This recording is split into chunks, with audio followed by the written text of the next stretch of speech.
Our next speaker started his career in the Communist Party of China and has held multiple positions in the Ministry of Commerce, including that of the Deputy Director General of the Department of Foreign Trade Administration and the Department of Foreign Trade and Economic Cooperation of the Tibet Autonomous Region, Deputy Director General of Foreign Trade and Assistant Minister of Commerce. Please welcome the Vice Minister of the Ministry of Commerce, China, His Excellency Wang Shouwen.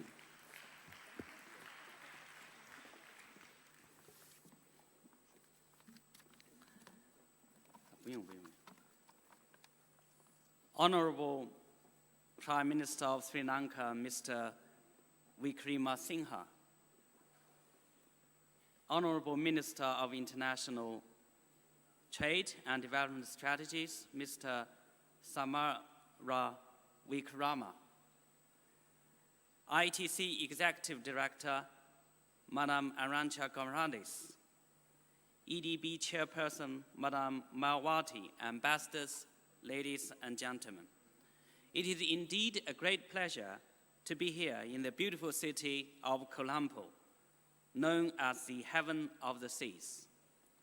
First of all, on behalf of the delegation from China, I wish to warmly congratulate the ITC and the government of Sri Lanka on the 16th World Expo Development Forum. And I also wish to sincerely thank the government and the people of Sri Lanka for the great hospitality and warm welcome. The 2030 Agenda for Sustainable Development adopted by the United Nations last year highlighted the important role that trade can play in achieving inclusive growth, sustainable development, and poverty reduction. In the past 5 decades, global export grew at an average of 10% per year, much higher than the average growth rate of the world economy.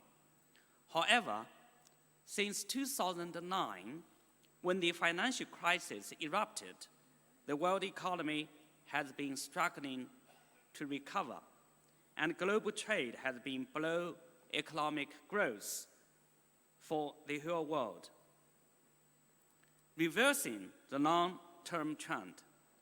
Against this backdrop, it is of special meaning to hold this year's WEDEF with the theme of Trade for Success, Connect, Compete, Change. To promote trade and exports in particular, I'd like to share a few observations with you. Firstly, as WTO members, we should make collective and joint efforts to promote the Doha round of negotiations to address the concerns of developing members, especially the concerns of LDCs, and to address a few topics which are very relevant to today's trade reality. At the same time, we should speed up implementation of the package agreement of Bali and Nairobi. And particularly, we should step up efforts to approve the trade facilitation agreement as soon as possible. The trade cost reduction to be produced by the TFA could be more valuable to developing countries and small and medium-sized enterprises to foster their trade growth.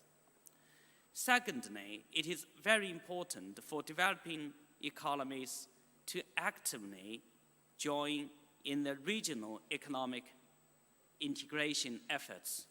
As Honorable Prime Minister mentioned a moment ago, it is meritorious effort by Sri Lanka to negotiate several important FTAs with other economies.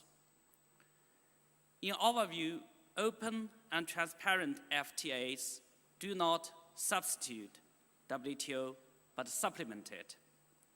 FTA between members with different levels of development promotes industrial cooperation, trade, and investment flow to the benefit of all participants. For example, the Asia-Pacific Trade Agreement, APTA, including China, Korea, India, Sri Lanka, Bangladesh, and Laos, and so on, witnessed the conclusion of the fourth round negotiation on tariff concession recently. Though the cut in tariff in EFTA is very small, it will steadily and definitely produce a positive effect on members' capacity cooperation and trade development. China has concluded 14 FTAs covering 22 countries and regions, who have all expressed their happiness and satisfaction about their rapid growth of trade with China as a result of these FTA implementations. Thirdly, attracting foreign direct investment is important for trade growth.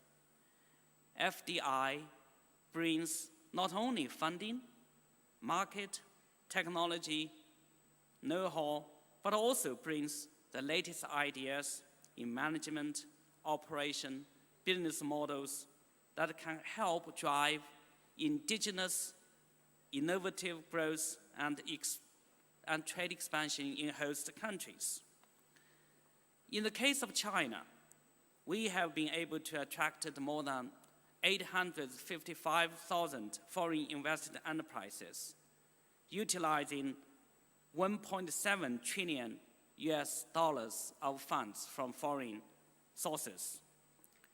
These FDI in China account for about half of China's trade, 44% of China's exports, 10% of China's tax revenue, and 14% of China's total employment. Fourthly, developing countries' integration to global value chain produces opportunity to access to the international market. At the G20 summit in Hangzhou, China, G20 members stressed the importance of coordinated trade and investment policies. They also emphasized the importance of facilitating developing economies to enter and move up the value chains. Based on China's empirical experience, joining in the Information Technology Agreement in the framework of the WTO has been very helpful for local companies to participate in global value chains and move up in the ladder. For the same reason, and for environment protection in particular, China and close to 20 WTO members are now negotiating the Environmental Goods Agreement. And of course, ITA agreement and EGA negotiations warmly welcome other WTO members to join. Fifthly, to promote e-commerce is also very important for the exports of developing countries. As the Executive Director Gonzalez mentioned, this WEDEF will extensively talk about e-commerce. As we know, developing countries and SMEs lag behind in e-commerce infrastructure construction, information technology, and regulatory capabilities. This year, ITC published a report titled Bring SMEs onto the E-commerce Highway. And B20 submitted also a report for recommendation with regard to e-commerce. Both of these two reports involved e-commerce in developing countries and SMEs.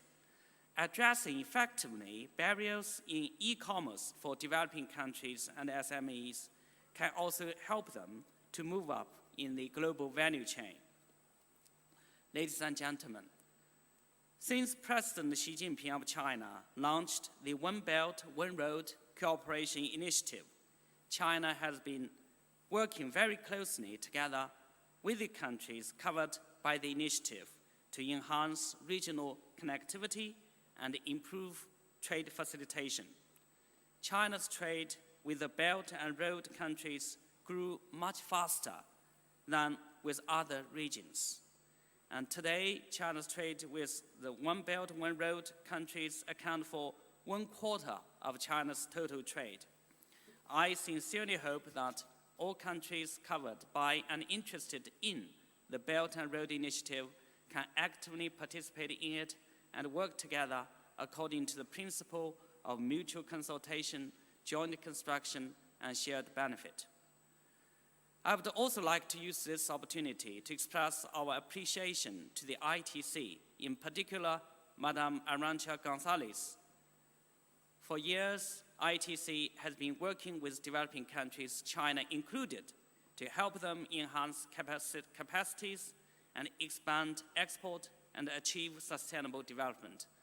China is a strong supporter of the ITC, and we wish to join hands with ITC in assisting developing countries in their effort to grow more trade for success and to implement the 2030 Sustainable Development Agenda.